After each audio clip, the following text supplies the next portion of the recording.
So our participation here in this has been very much about talking about how leverage innovation, create disruptive growth by the union of startups and corporations.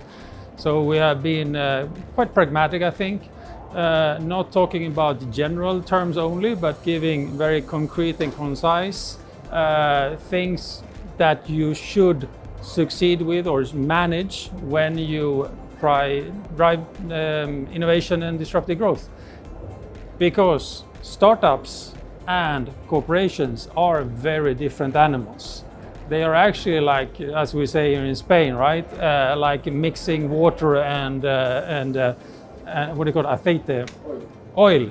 You mix water and oil, but that's not the case. If you manage it properly, then you can really create magic here, and that's what we've been talking about. Competitive business improved by technology. Oof, you can say that in trillions of different ways. Definitely, can be numerous examples, but where we usually work, which is in the B2B, business to business, high tech. Let's take, for example, Industry 4.0. That's when a lot of technology has become more and more mature. Let's take artificial intelligence, robotics, computer vision, digitization of production lines. A lot of these companies that have individually these different pieces have made the technology become accessible.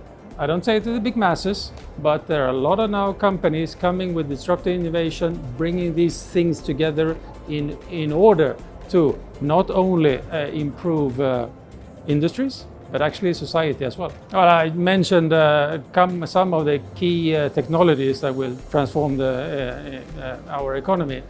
I definitely see computer vision, I see artificial intelligence, I see robotics, analytics, extremely important because we are flooded with data.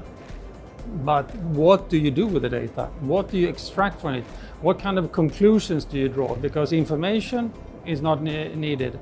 What we need to do is to extract the conclusions and what kind of improvements that we can achieve by using the technology and data. Those are just a couple of examples.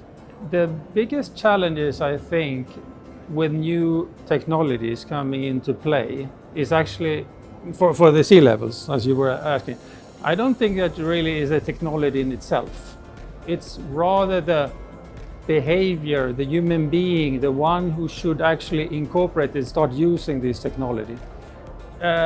Technological problems, we usually say that 20-30% is about technology, then you have process, and then you have people.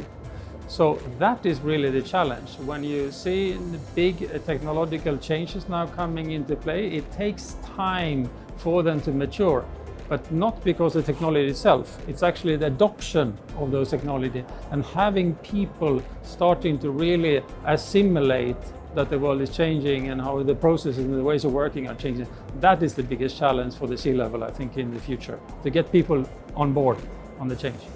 I think it has been extremely rewarding to be back, seeing people again. I think it has been wonderful. The organization here has done a tremendous job in order to fulfill all the different requirements and safety and security and all that kind of stuff.